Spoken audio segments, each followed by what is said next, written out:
Subscribe Prudent social media channel and press bell icon for latest notifications. I have moved the Honorable Bombay High Court at Goa over the abuse of law by the Goa government in according the former Chief Minister of Goa, Mr. Pratapsingh Rane, lifetime cabinet status. This is according to all the advocates I spoke, totally against the rule of law. So I placed the whole issue before the Honorable High Court.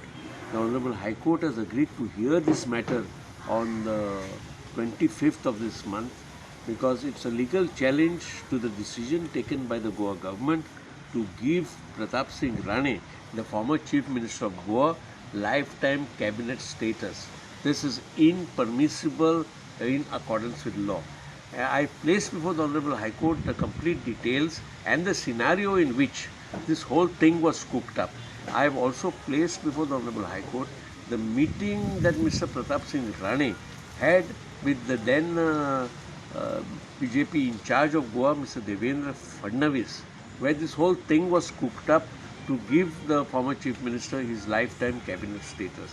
So all these facts will be considered by the government, and it is interesting to note that in 2007, the then Goa government headed by Digambar Kamath had appointed two parliamentary secretaries with cabinet status, Mr. Nilkant Haldankar and Mr. Francisco Silveira.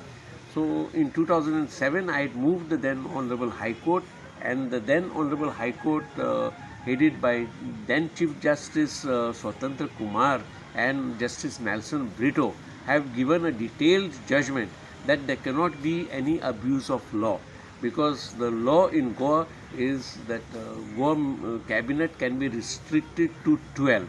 Today, Pratapsingh Rane is the 13th minister in the Goa cabinet by the manner in which cabinet status has been given to him. So all these facts will be argued before the Honorable High Court, and I am sure the Honorable High Court will rule. And I am looking forward that this whole issue may be resolved by the Honorable High Court, whether the granting of lifetime cabinet status to a former Chief Minister or to a former minister is permissible in accordance with law.